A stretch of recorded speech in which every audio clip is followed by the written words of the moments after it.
Hey BookTube, it's Jackie. How's it going? If you are new to me and this is the first time you're seeing my face, hello, what's up? My name is Jackie. I sit on my floor and I talk about books. So I hope that's why you're here, because that's what's gonna be happening today. If you're not new to me, thank you for always tuning in. The continued support, really do appreciate it. So today for you, I have a weekly wrap up. This is week 35. This is the dates from August 25th through August 31st. So if you'd like to find out what I was reading at the tail end of August, you know what to do. Grab yourself a drink, have yourself a seat, and let's find the flag out. Okay. So week 35, I completed 2 books and I started another one. So go me, go me, go me. And I had a really good reading week that week. I enjoyed a lot of stuff that I was reading. So let's just dive right in. The first thing I completed was The Weaver and the Witch Queen by Genevieve Gornichek. This was my Black Hat Book Coven book of the month. And this was actually my pick. It's historical fiction on the Norwegian historical fiction. So if you're looking for some Norwegian history, here you go. Norse gods, stories, folklore, all that shit is in here. However, we do show some verbal abuse of a child on page. We have gore, and also we have LGBTQIA+ representation. I think I got them all. I hope. It's a mouthful, guys. Sorry. Got a lot of representation. That's all you really need to know, is we've got some representation.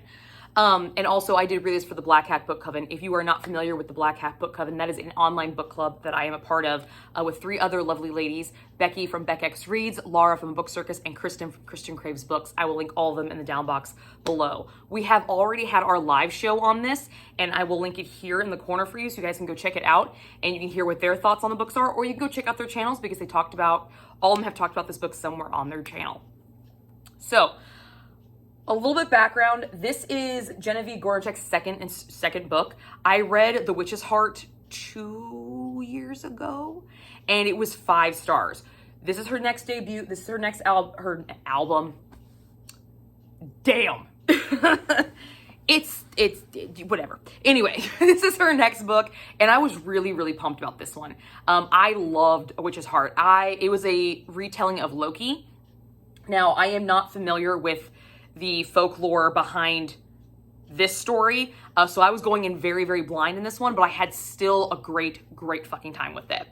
So in this story, we follow Gunhild, Odny, and Sydney. 3 girls, 2 of which are sisters, and one is just kind of like the sister from another mister, sort of kind of situation, okay? When they are young, as which our book starts off, they make a blood oath to always be there for each other after a prophecy reveals that because they are intertwined, their fates are sealed, and one of them will bring the other 2 down. But we're not really quite for sure, because all 3 kind of have their reasonings to be kind of that thorn in the side, but at the same time, they all have their positive attributes as well. Gunhild, our character of Gunhild, actually runs away from her abusive mother, and our sisters, Odny and Sydney, they return home after this prophecy has been revealed. And then we have this massive time jump, okay, massive, where Gunhild is training as a witch with the seer that actually gave her the prophecy that somebody would take down the other 2. And she is out in her familiar form, I guess you could say. She's transfigured. She's transmutated, you know? Yeah. Anyway, she is something else. She's not a human, but she is spying on her friends, watching out for them, still keeping track of them, and she catches an assault on their farm and sees some shit seriously go down, and that's really where our story kicks off. Sydney is taken. Odny and Gunhild are the remaining of the story, and we kind of go through these series of events, a lot of time span, trying to see if we can rescue Sydney, how to go about doing it, all these different ins and outs, political maneuverings, marriages, things of that nature. It's a good fucking time, guys. It's a good fucking time. It's great. I had a fabulous time with it. So what worked with this book, okay? The story's environment. Gornichek has this really unique way of just really sucking you in and holding you, okay? She is all-encompassing and she's overwhelming with her writing. there are points in the story where you forget that you're reading, at least I did, you forget that you're reading a story. Now, I experienced in romance books a lot because of the emotional pull with these people. You don't necessarily get that with historical fiction. It's not a trait of historical fiction with the storyline. In romance, you get that with the characters. In historical fiction, if you get it, it is usually with the scenarios that our characters are put in, and outside forces being cast in and how they are reacting. A very reactive experience, and I loved what she did with it. I absolutely loved it. It was epic. I loved every single second, the world she was building, the way her characters were utilizing the world, how she was utilizing the events of the world, the historical references within the story. I loved it. It was fantastic. No, even though, let's just be honest, women weren't always considered, important. There is some stuff in there that might make some females, a little annoyed. I'm one of them, okay? But it was historically used, which is another thing that she did really, really well in this book, weaving history, folklore, and fiction seamlessly. As I previously stated, I am not really up on the folklore with this story, so I don't really know a lot going in. I went in pretty blind, but I do know some historical elements that were involved in this time frame, in this culture, in this heritage, and I loved how I got to see those interweaved, and along with the magical realism element that was included in this, she did such a great job. In this story, we get to experience religious ceremonies of a Nordic nature. We get to see actual witchcraft practices being done, not just being told about it. We actually see her with the spell book trying to put things together. We see her try to have her visions. We see her going into the empty space, per se, to find out what's going on, and kind of a seeing ability. We actually physically see all of this. It's out on page, and I love that. I love that. That's one of the coolest things about reading witchy books, and it's one of the things I look for in witchy books, is I like to see a lot of the actual practice. I don't just want to talk about it. I want to see it. I want to see them in the trenches. I want to see them doing it, because it gives me more of an engrossing, all-encompassing world-building environment that Goranchek has weaved amazingly, and she did it great with this. Not only do we get to see religious ceremonies and witch practices, we get to see some healing practices, which was really fucking cool, okay? That was really, really neat. So a lot of healing magic, and actually like seeing it written out. So it's played out in our mind. If you're like one of those readers that like see the movie in your head while you're reading, you get a really good instance of the healing practices, which was really, really fun and definitely a unique element to the story. I had a very, very good time with it. I loved the character arcs in the story, okay? We primarily follow Gunhild and Odni, okay? There are two main characters, but we do have character arcs with all their kind of side characters. Loved it. Fucking adored it. Majority of the arcs were on point. We had ups, we had downs, we had plateaus, we had ending of characters where we didn't need them anymore, we had building of characters when we needed it, we had twists with characters, we had coming out of nowhere seeing characters, we had spins, turns with these arcs. We had real human arcs, not just the classic, oh, love story, up, down, boy meets girl, boy hates girl, boy, ends up falling in love with her. It wasn't just stereotypical. It felt more real. It felt like real relationships being formed, because these people became real. The way she wrote her characters, they were real. And I loved it. I loved it so much. Not only do we have ups and downs in here, but we have bends and curves. We bend a lot of reality in this.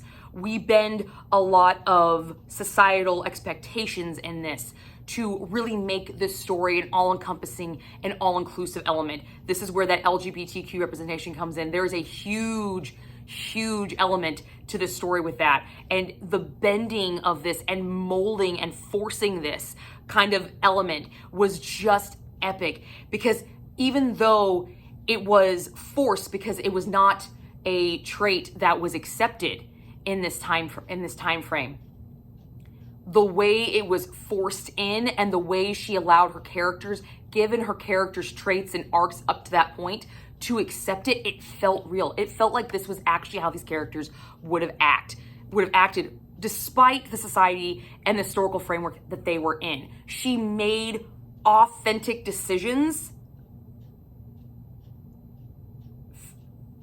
Okay, hold on. Let me rephrase this. She made what would have been inauthentic decisions of this time frame authentic decisions for these characters. That's what I'm trying to say. She made it work. It was fantastic. I loved it. Okay. I loved how a lot of these characters yielded but never broke. We have a lot of really tough scenes in this book that I feel like would break a lot of people, but instead she bends the characters, she pauses them, she pulls them back, gives them some more tools that they already had, we just didn't know, brought them out in a way that shows they've always had it along, and it was kind of just like spun in there, but we didn't actually see it. I loved it. I loved how all these character traits were popping out, not just out of the blue, but it felt like they were always there. Because if you go back, you see it, but you're never actually seeing it the first go around. And I thought it was really, really excellent the way she did it. The fluidity of characters.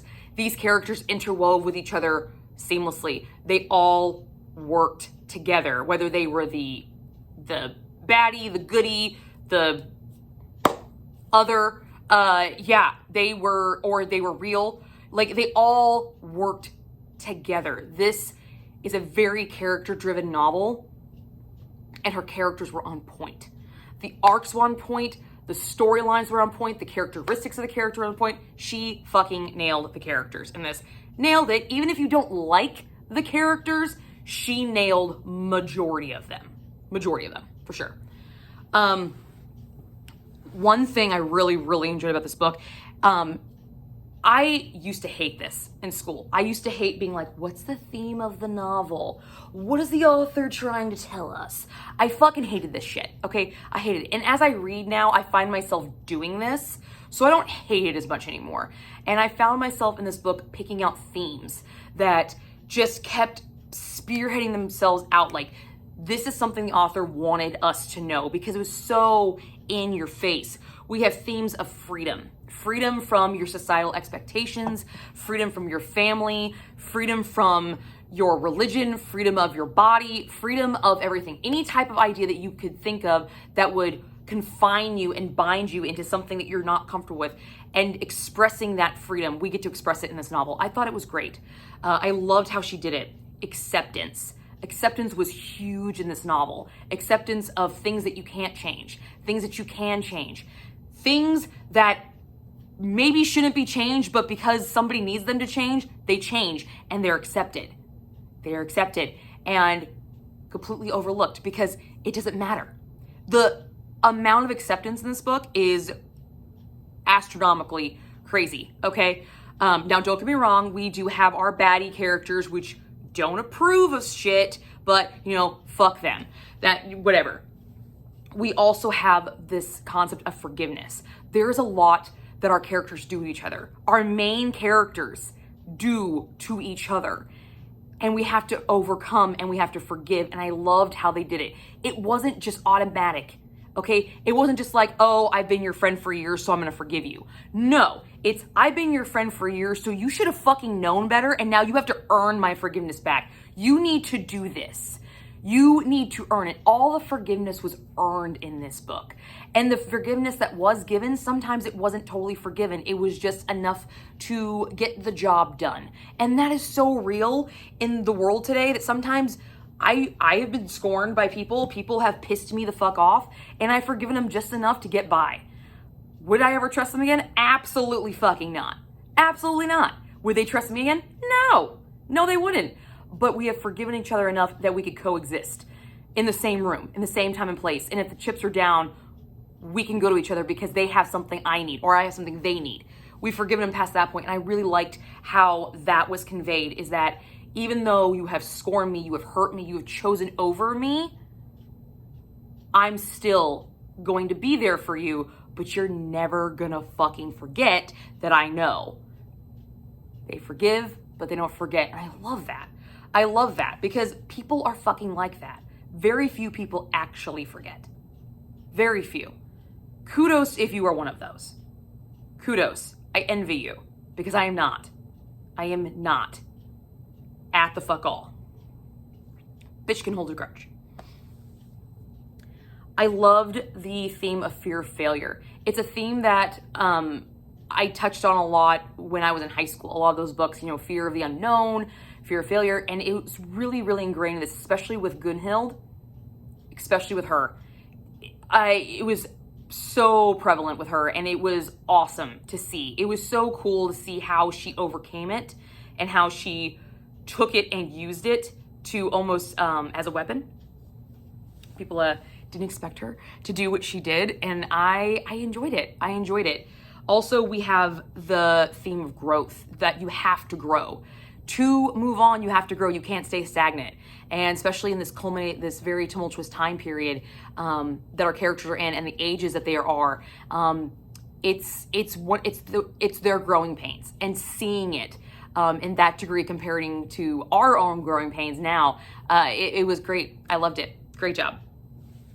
Also, Gornachek does awesome with her twists and drops. Some of them I saw, some of them I didn't. One of them, I had an inkling, but when it was actually confirmed, I literally paused my reading and said, "The fuck did you just do?"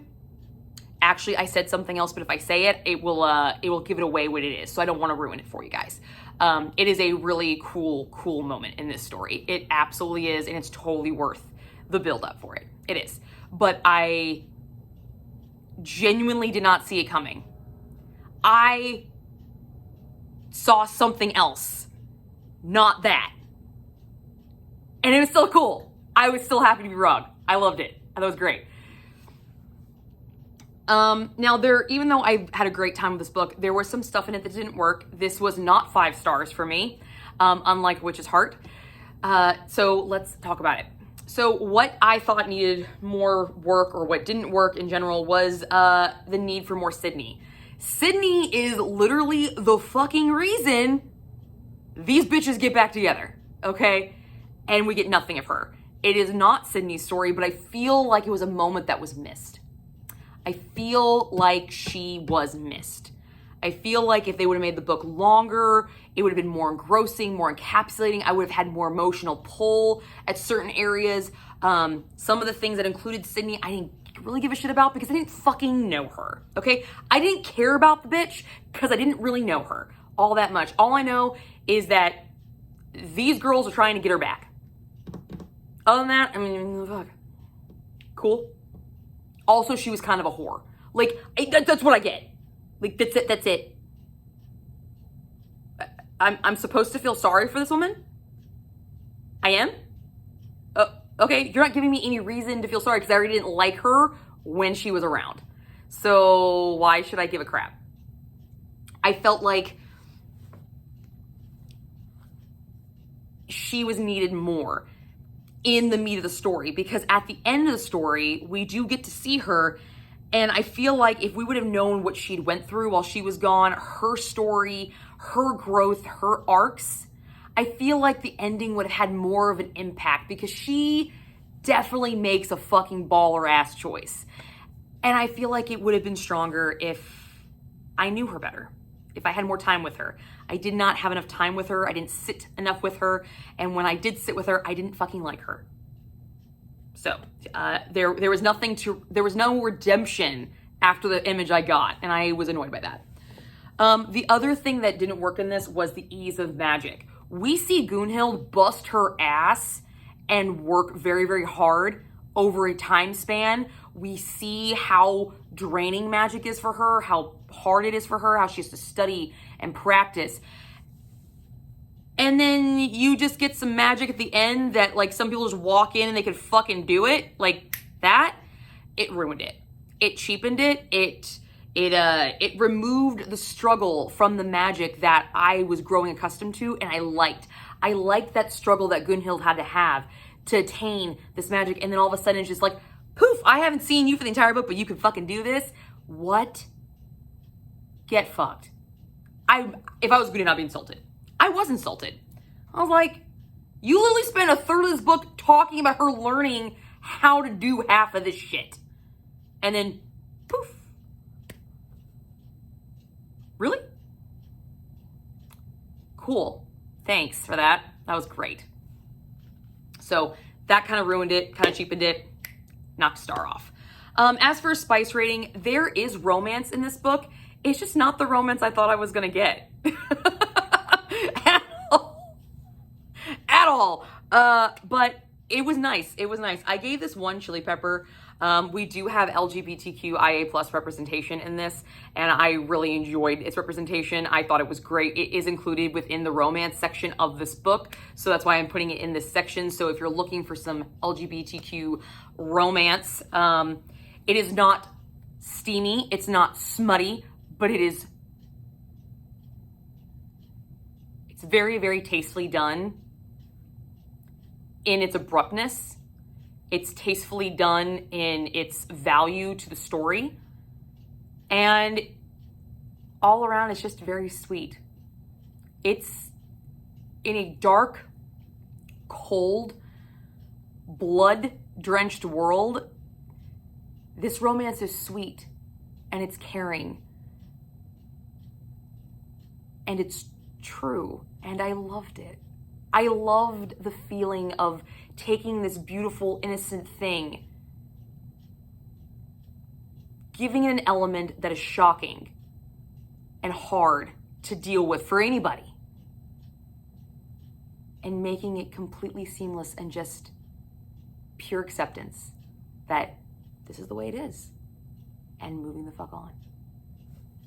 Like, no questions asked. Let's just do it. Who cares? I love that. I love the who cares in a world where everyone cared. I loved it.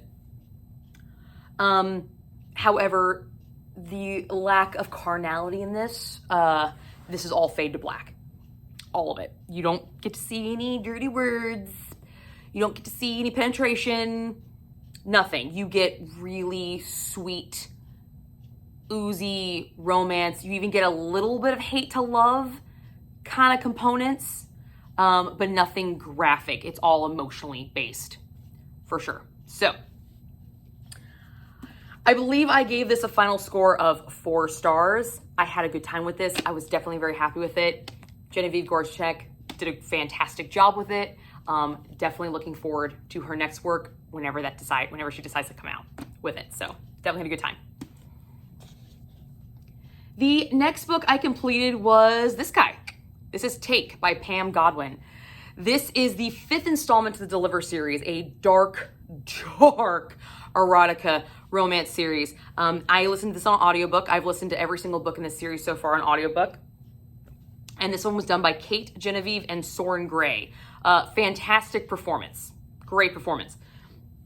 We feature captor-captive, rape, kidnapping, blood play, urination, self-mutilation, psychological torture, body scarification, and a whole slew of other fucked up shit. That was stupid hot, stupid steamy, stupid on point. It was awesome. So, this is another trigger happy book. It is part of the Deliver series. Literally every single one of her books in this series is dark and trigger happy, so please check your trigger warnings.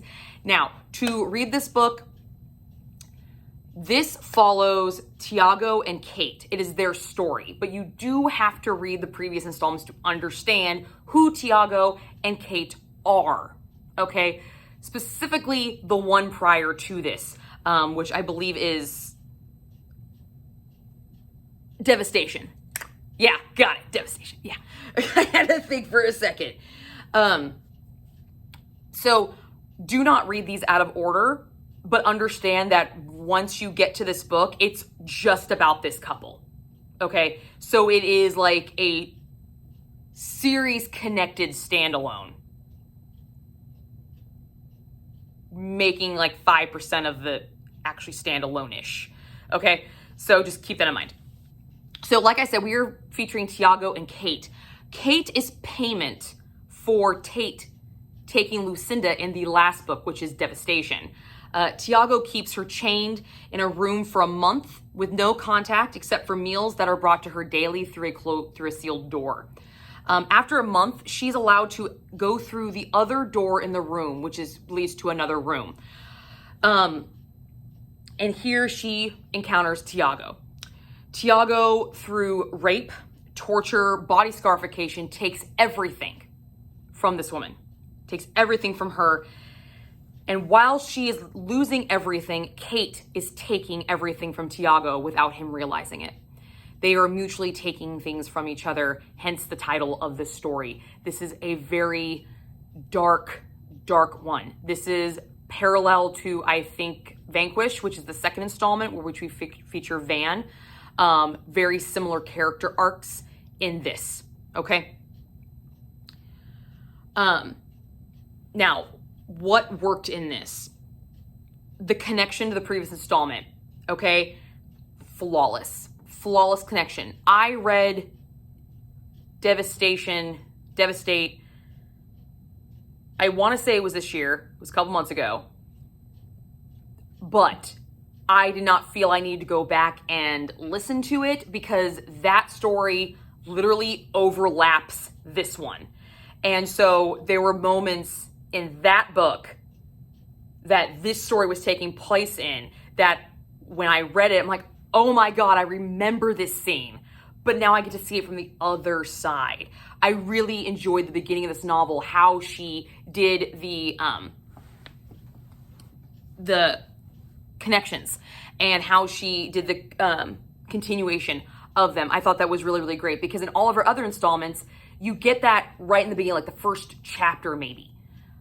It's a good significant 25% of the book is this crossing over, but it's not just info dumping. It is literally, while this is happening, here's a video of Tate doing this scene that was at the end of the last book. You're like, oh my God, I remember this fucking scene. Holy shit. What? This was actually what's going on? This is what he was thinking? Holy shit. Oh my God. That made the ending of that book fucking fire, okay? So, like, this little crossover thing she did, dope as fuck. I was so excited. It was awesome. It was so good. Best continuity of the series yet. I love the way she did it in this one. Absolutely loved it. Tiago. Love him. I thought Van was evil, okay? Let me explain something to you. I read Vanquish, and I hated Van from the beginning of that book because I hated Van in the first book. By the end of Vanquish, I was in love with Van. He is still one of my favorites. But on the scale of evil, I thought Van was bad. No, Tiago fucking takes the goddamn cake. Takes it. This guy is sickening evil. Adding to what I know from the Devastate when we get to meet Tiago, and then you add this layer of it, the fuck, man? What you knew in Devastate that Tiago had this dark beauty to him, and you see it just eviscerated on page in this one, and you're just like, oh. The outpouring of emotion makes this man lovable. Okay, not his actions, but his words and the way he says things, and just the frigid beauty of his words. I need a drink. Tiago. Van had limitations. Tiago has none. Nothing. He has like two. And obviously, if he let one happen, the story wouldn't have happened. The other one, I hope it's a limitation. No kink shaming here, but not down for that. Thank you. At the fuck all. No, don't care. Glad it wasn't brought up. There's no limits. There's no limits. He covers Kate in literally every bodily fluid that there is. And it's one of the hottest fucking scenes in this goddamn book. And I'm like, what the fuck is going on? What? Usually that repulses me, but the artistic way it was written, I was just like, what is this woman fucking doing to me? I hate this woman, but I love her.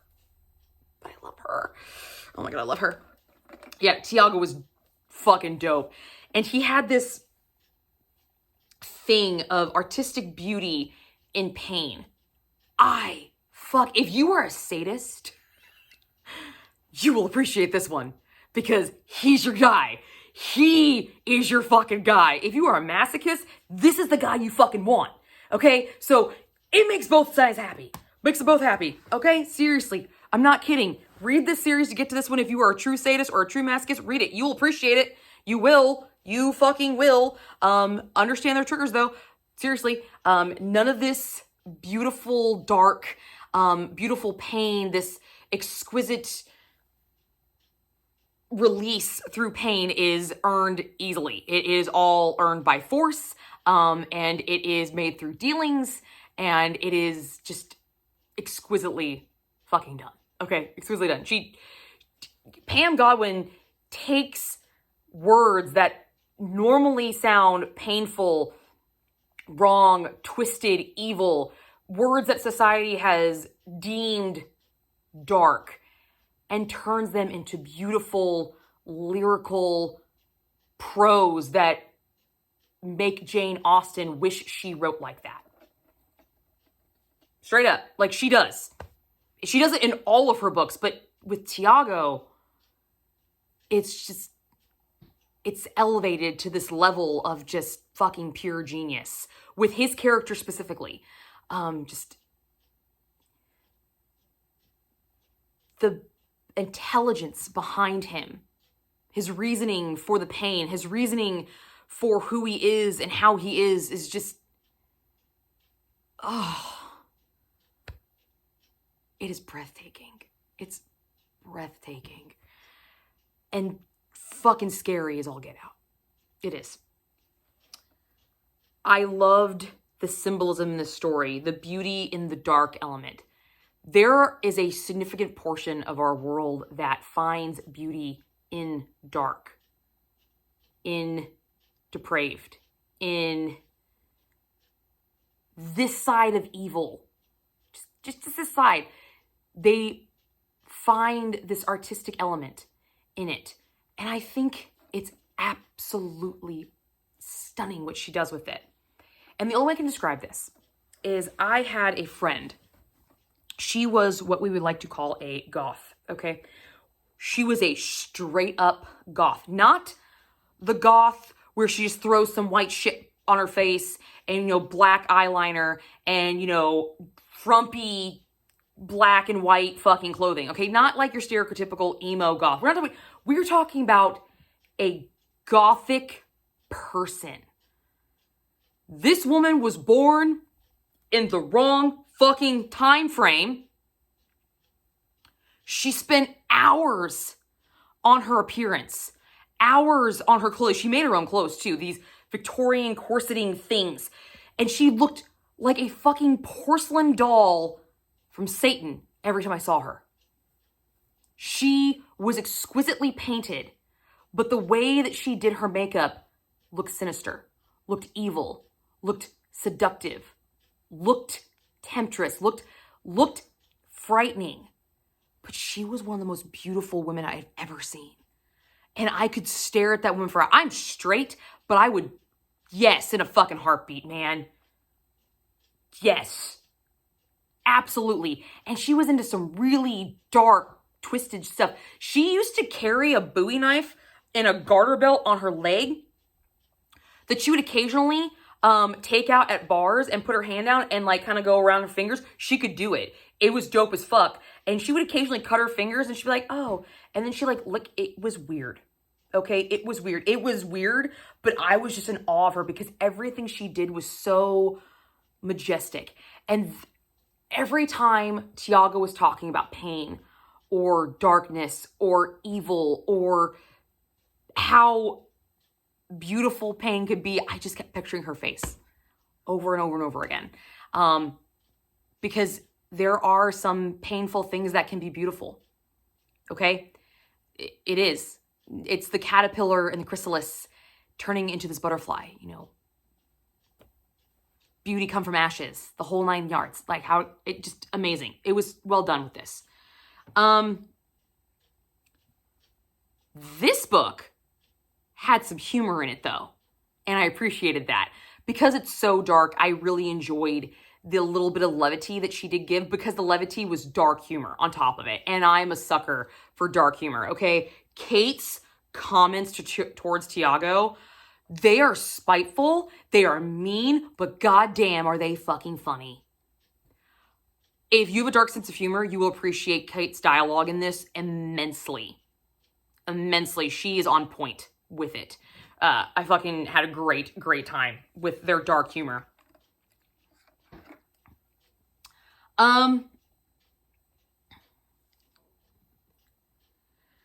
So even though I had a great time with this book, I only gave it 3.5 stars because there's a few things in it that didn't work.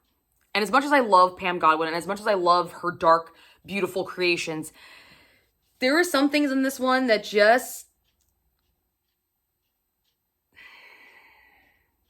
it was lost on this installment compared to her other ones. So let's talk about it. So Tiago is a sadist, okay? He is.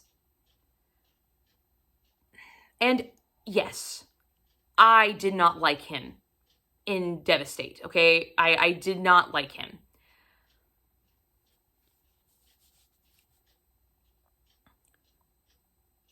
But I am not in love with him like I am Van. And I hated Van.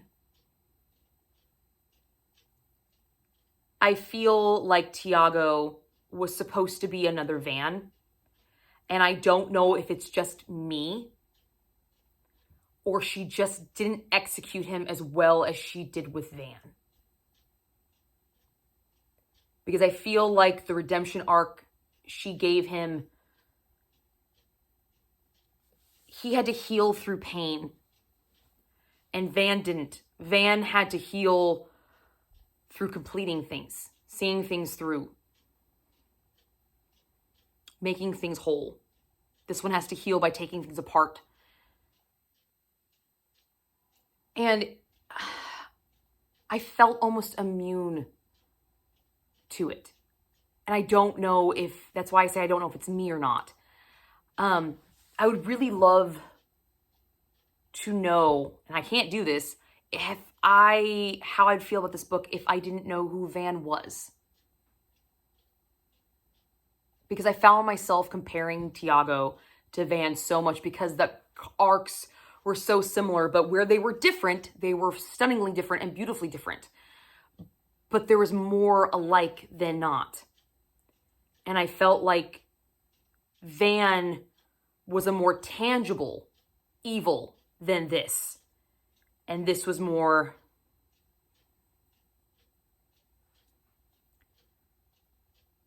I think the thing I loved about Van is because I felt he was real. I felt like that guy really existed. I don't feel like Tiago really exists because it's so out there. And it bothered me. That feeling bothered me. So I just want to bring this out because it's not something that didn't work in the book, because I can't say definitively that this is something that didn't work in the book because I have no idea if I had not read Vanquish if I would feel this way. However, I want to bring it up to you. If you've read this series and you're getting this book, be prepared for this. If you are like me and with Van and you're just obsessed with that fucking dude, just be prepared for this. You might miss Tiago. So you have to go in it pretending Van doesn't exist. So you can really get him by himself. There is, in this series, eventually series have to grow, they have to develop, they have to go sprout off. But I think one of the brilliant things about this series was the okay, you gotta understand, this is like starting with sex trafficking, okay? Liv and Van are catching people for sex trafficking, and they're actually like, you know, these people have gotten away and they're forming a union and blah, blah, blah, blah. Like, you gotta understand that the beginning of the series was a very domesticated issue right here. Domesticated, you know, United States, local hometown grown shit. And And as the series progresses, it starts to become more international and involving cartels and more grandiose things that have been Hollywoodized and, you know, put up on this gigantic pedestal. I feel like as the series has gone on, that brilliance of that darkness in the next door, darkness in the attic of your neighbor is lost. And I think that's why her first 2 books were just so, they hit differently than these, because these are other countries. These are cartels. These are Torturer Row.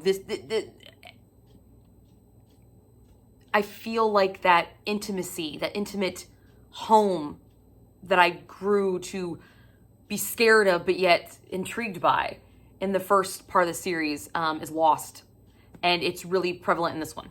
And it becomes more prevalent as the series goes. And this one sadly suffered from it. Same thing.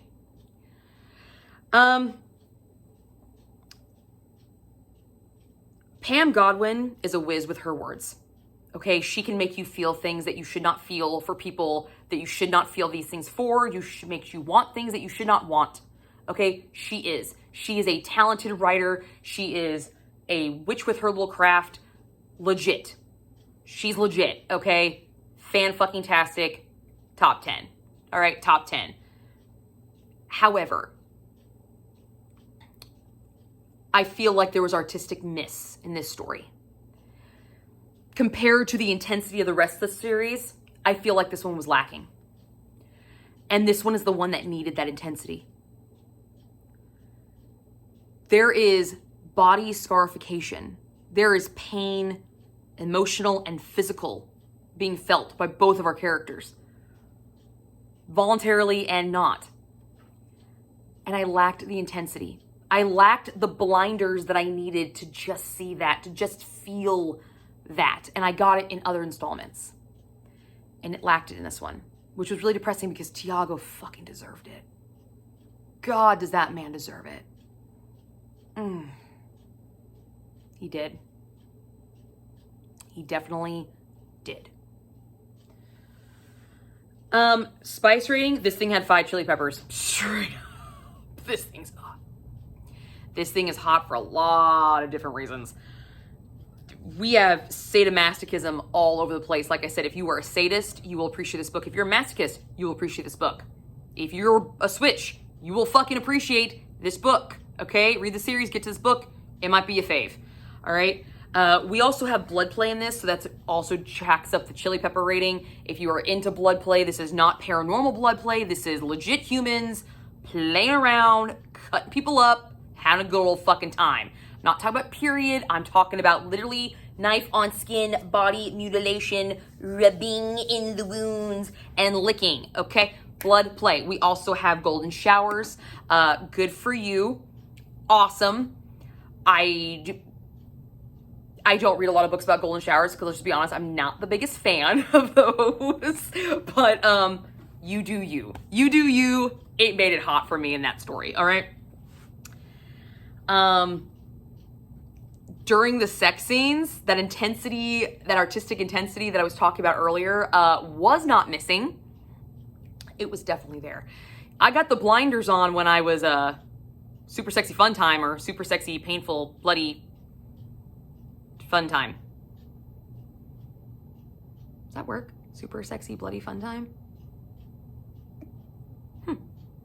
That's not like a title for a video. Just say. Yeah. It was a good time. 5 chili peppers. 5 chili pepper guys. But that is what I completed in this, in week 35. I did also start another book, an audiobook by Kira Andrews, A Forbidden Rumspringa. I had started earlier and I was still working on it. First installment to the Gay Amish Romance. Forbidden Romance, graphic sexual situations. We do show drug use off of page and death of a sibling off of page up to this point that I was reading it. So I look forward to seeing you again with another video and talking more about my Forbidden Rumspringa because it was fun. It was. Definitely. So I will see you guys all soon with another video. Enjoy yourselves and stay spooky.